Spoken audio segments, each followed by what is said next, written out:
Welcome to the medical session of the Judo Festival. My name is Peter Smolders. I'm a member of the EJU Medical Commission, and since 2001, the team doctor of the Belgian Judo Federation. We today will try to give you some medical information. First of all, injury statistics. How many injuries are there in judo? Which statistics and which judokas, male or female or heavies or lights, are afflicted by those injuries. And after that, we'll try to give you some suggestions about how can we prevent some injuries. So now I'll have two PowerPoints for you. So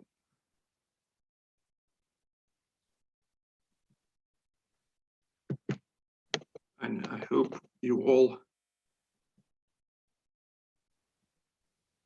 see the PowerPoint. Yes, it's good. Okay. So injury statistics. The problem was, of course, how many injuries are there in judo? There are not a lot of medical scientific studies about this. There are a few, but not recent, with the exception of one French study, not a lot. So we decided, let's start counting. Let's start counting because in the EJU, we have the statistics of every injury since 2005. So that's a lot of numbers, a lot of statistics we have. And so we started to count. During every tournament, European Championships, World Cups, we all do the statistics, the registration of injuries. And we did that for the last 15 years. So every time a medical assistant is asked during a competition, we fill in a registration form. This is the registration form. Maybe everybody sees it. It's a very easy form in which the doctors who treat the injured during the competition can, in half a minute time, give a lot of information about which judoka is it, not by name, but by sex and by weight category. Where is the injury? Which injury is it? How serious is that injury? So we started to make the statistics for the last 15 years. We had data from 123 top European events, European Opens, European Championships, all those. And that means that we have a total number of more than 25 judokas who entered those tournaments with 664 injuries. And that's the very first important number. 2.6% of every competitor needed medical assistance. Is that a lot? No, I can assure you that in a lot of other sports, a lot of more injuries were counted. What is important, I think also, is what are we counting? We are counting injuries during the top level European tournament. So we are not counting the lower level. We are not counting injuries during training. We are counting how many injuries were there during the top events. That's important, I think, because you have to know what you're counting. So 2.6% of all competitors needed medical assistance. And that's not a lot. And there's only one study I found from France, but there they counted every level, and they came to only 1.1% of incidents injuries, also in youth, also in the lower levels. But we come to 2.6, and I can assure you that is not a lot compared to other sports. First thing we asked is in which area of our body are the most injuries. And you see there are 3 regions which are clearly higher than the others. The knee is first, closely followed by the shoulder and the elbow. Other regions less, but these are the 3 of which the main anatomical location.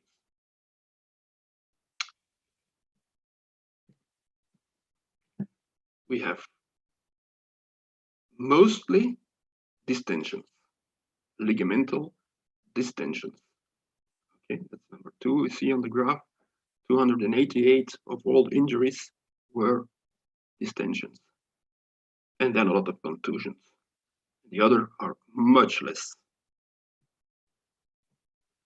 And of course, if we have mostly distensions, we have mostly ligaments who were involved.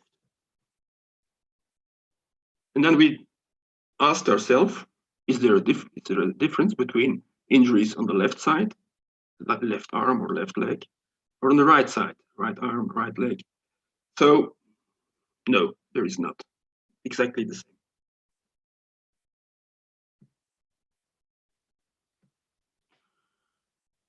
We also wanted to make have an idea of how serious are those injuries.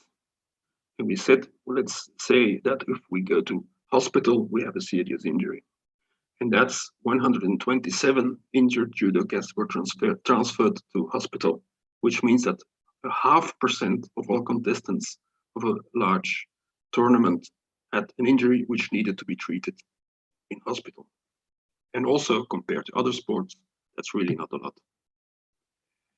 The total group of competitors, I repeat once more, 2.6% of all competitors needed medical assistance, and only 0.5% of all competitors needed to be transferred to hospital. And as we said, the knee, the shoulder, and the elbow are the 3 regions which are most at risk. Okay, let's try to filter out some groups. Is there a difference between men and women? On the left, you see the total number of participants, and on the right, you see the total number of injuries. And you see that the difference is not statistical importance. So we have exactly the same number, total number of injuries in men or in women.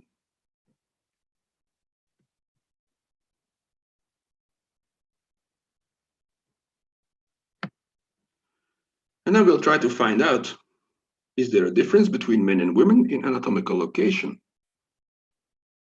You see on the left, you see the women. On the right, you see the men.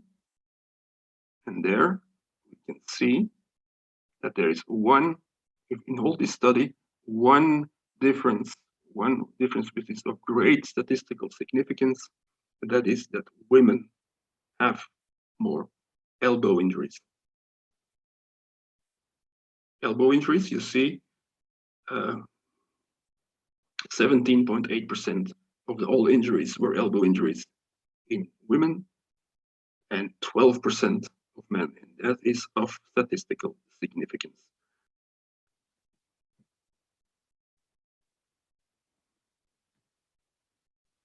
In shoulder injuries, there is no statistical difference, very small statistical difference in knee injuries, but the most proof we have that women have more elbow injuries.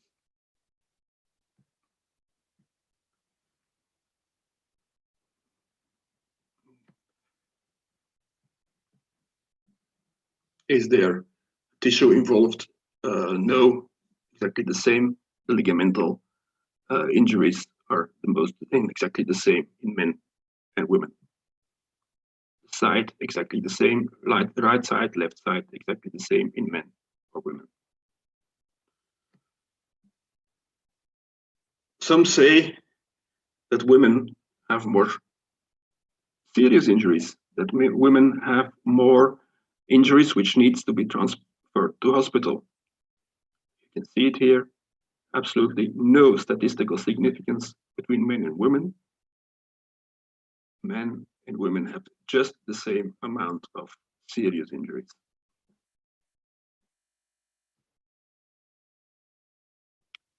So between men and women, what is the largest difference? And maybe the only difference is that women have more elbow injuries. That's the largest, the most proven, statistically proven result we can have in this study. Now, what do you think? Are there more injuries in lightweights or in heavyweights or in middleweights? Here you have it. On the left, you see the women. On the right, you see the men. And if you see the men, the number of injuries is more or less the same as the same distribution as the number of participants. So we totally expected that graph for the men. But then we see the women. And there we see something special, which we did not expect. And for one or the other reason, the under 52 category has more injuries than we expected. And the under 57 have less injuries than we expected. I really don't have any explanation for this. If you have, please let me know. But 52 seems to be dangerous. The dangerous category. Then we tried to compare the anatomical location, but if we have to compare 14 different kinds of weight categories, that would be too much to compare. So we divided in light, middle, and heavy weights. You see it? Which categories are the light, which categories are the middle, and which categories are the heavyweights.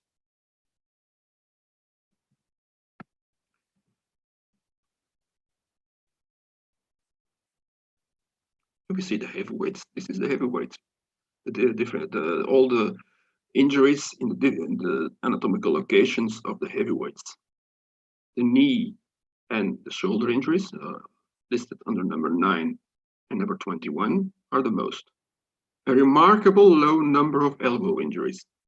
Elbow injuries are listed under number 10.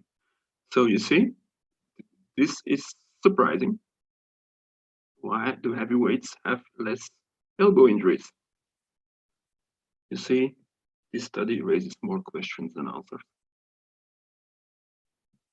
If we go to the middleweights, and we see the most injuries is the knee under number 21, the knee most, shoulder in second place, and elbow in third place.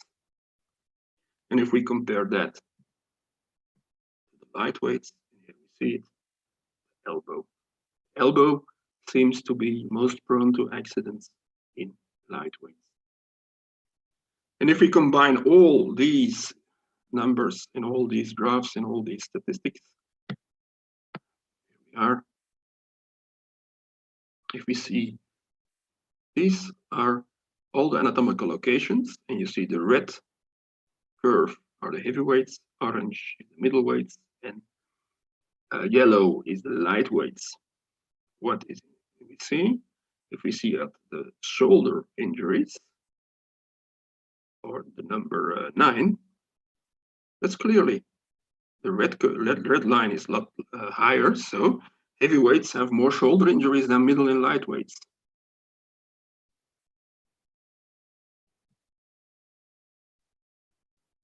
The elbow injury, number 10, see, remarkable. Heavyweights, not a lot. Middleweights, more, and a lot of injuries. And with the lightweights, so the lighter you are, the more chance of an elbow injury you have.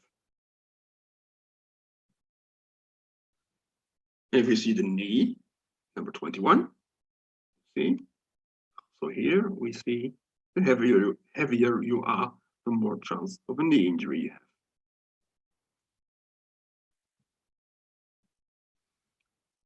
Now, what about those serious injuries?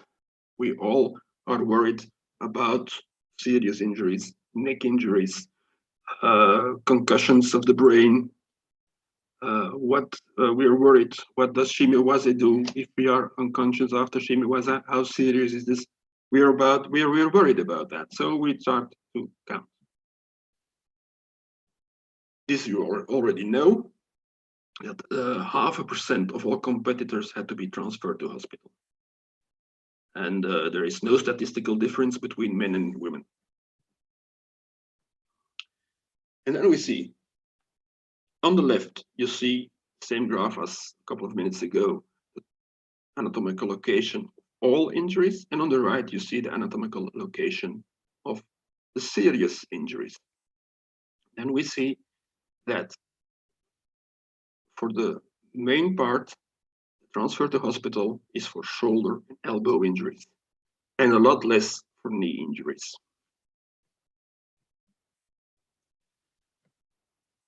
In total, we already knew that by far the most injuries were distensions. If we see the serious injuries on the right, still distensions are the most common injury, but we have significantly more luxations and fractures. That's understandable, of course.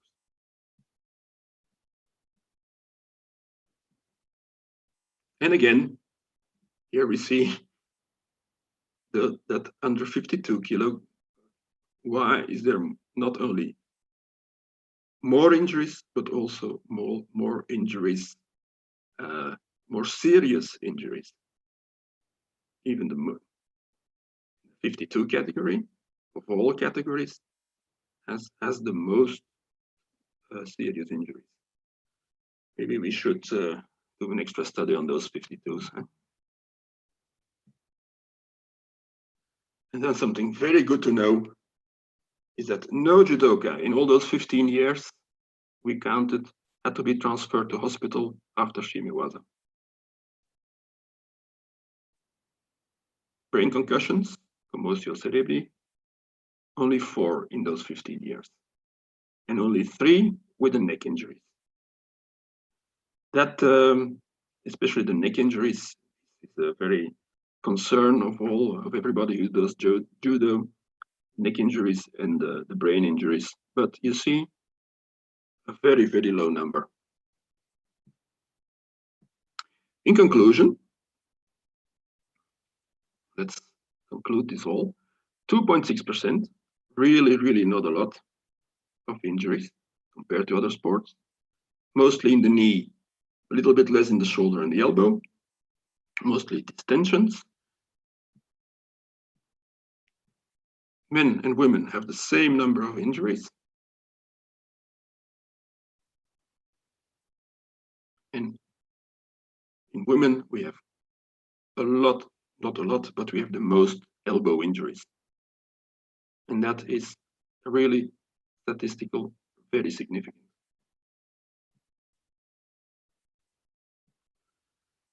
The problem of the 52 kilos we have to address. Maybe another study has to be performed. Heavyweights have more shoulder injuries, but heavyweights have a remarkable low number of elbow injuries. The lighter you are, the more chance of an elbow injury you have, and the heavier you are, the more chance of a knee injury you have. And this, again, what we just said. Luckily, only a very small amount of transfers to hospital after those potentially dangerous neck injuries and concussions. This being said, what can we do? And this is why we would like to propose a core stability program. And for that core stability program, I'm going to another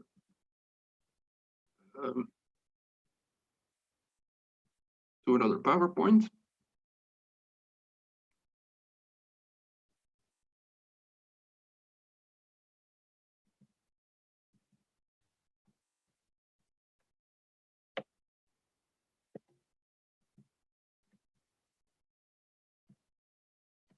I think everybody sees it.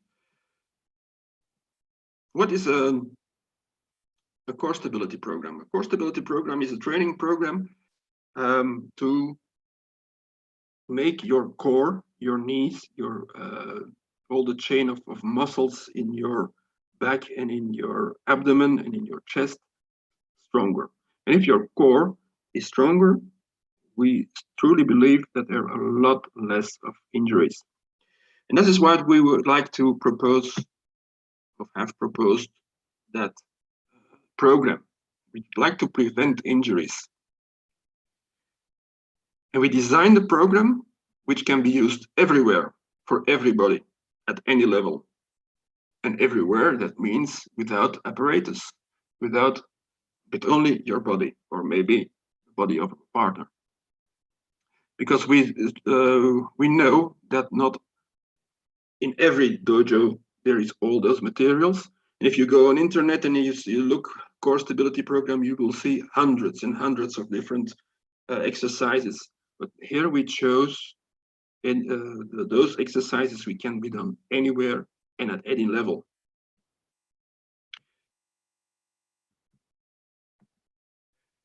So we have 10 different exercises we would like to propose. 5 static exercises and 5 dynamic exercises. And each exercise in 3 levels of difficulty. So every coach who knows this program can pick and choose. He can say, today we're going to do a beginner's training, so we'll take exercise 4 and exercise 6 in level 1, for example, and incorporate that in his training. Because it's not, we don't want to make a program, a training session only with this core stability, but you can use it and incorporate it in all your training sessions. And we chose the following. First, let's start with the hip lift. You see the photo. Keep this for 5. This is the very easy, can be done by beginners. And if it's not easy, it's too easy. Okay, let's lift your leg. You see? Hold it for 10 seconds, do 2 repetitions. Very easy. That's too easy. Okay, let's do it like this. You see? And that's the first example of injury, of exercises you can do it during your training, during your warm-up. And we're sure this will help you in the prevention of hospitalizations and injuries. Second, here we are. Let's say to the judokas, let's make a table of your abdomen, of your belly. Hold for 10 seconds. Too easy, no problem. Make it more difficult. You see? Too easy? Okay, let's put our foot on our knee.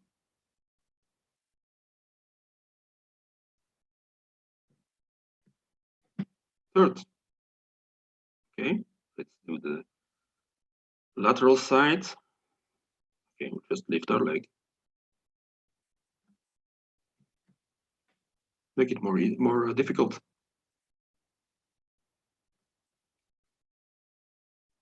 We're working with advanced judokas. Okay, let's make it more difficult. Maybe not perfect picture. You have to keep all your body in a straight line and hold for 10 seconds. Okay, fourth, static. You see, all those exercises can be done without help anywhere. Okay, you hold and you support on your elbows and on your knees. That's a very easy exercise. Let's make it more difficult. Again, not perfect, because you have to make a straight line in your body. So let's make it even more difficult. Hold for 10 seconds.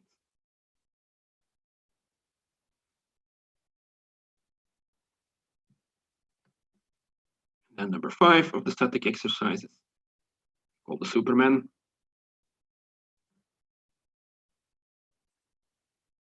That's easy. Let's make it more difficult. See your leg to the side. Again, too easy, no problem. Make it more difficult. That's more difficult. You can hold this for 5 seconds. You have good core stability. So this is what we suggest as static exercises. Just pick and choose the ones you want and incorporate them in your training sessions. Let's do a little bit more dynamic. These are some videos of our what we call forward lunge. Forward stability.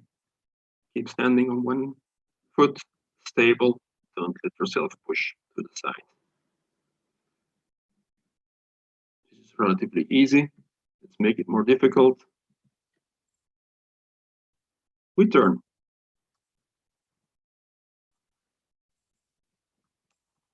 These films are all made pre-corona, so there is not a lot of social distancing. But you can do this, of course, socially distanced.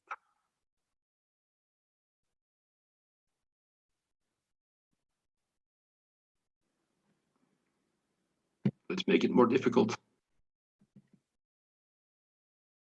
Oh, this becomes difficult, of course, because your balance point is to the side, and your core has to react.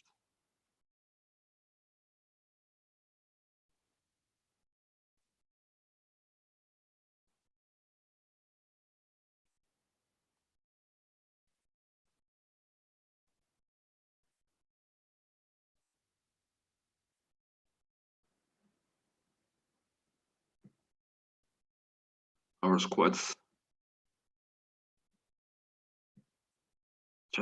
Just barely touch your partner. Just barely touch him. 10 times. Okay, make it more difficult. When you see balance is problem. And the other foot.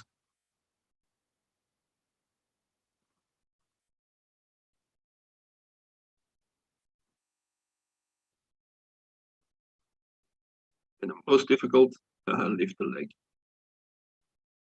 Just barely touch your partner. Okay, lateral jumps. Jump and stay. Jump and stay.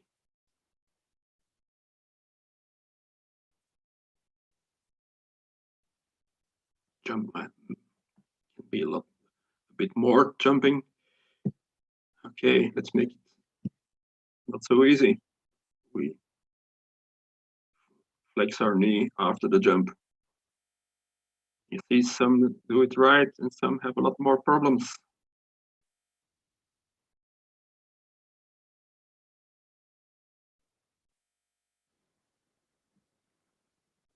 The most difficult of those three.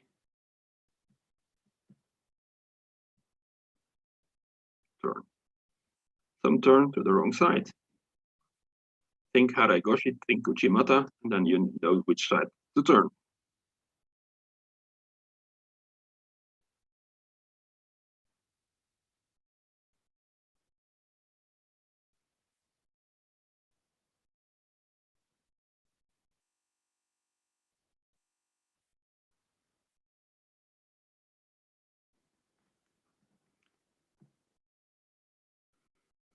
This is what we call the pump walk. Most judokas hate this. Hate this. It is a lot more difficult than you would think. Your complete weight is supported by your hands.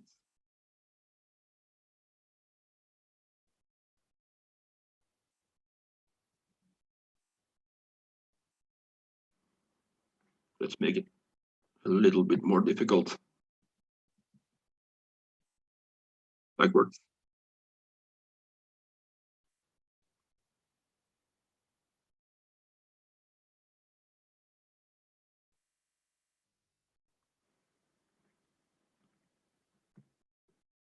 and even more complex.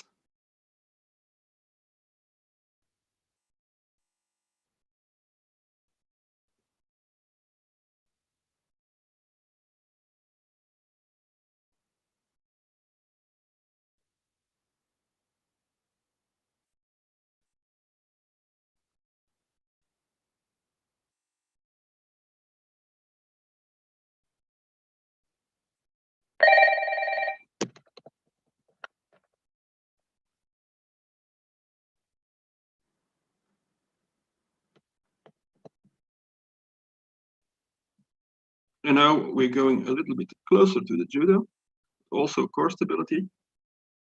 Okay, hangs backward. Okay, squats down.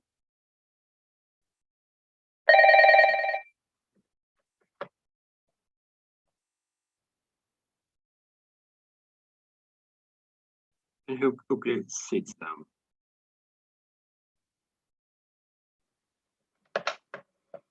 See, and this goes more towards judo.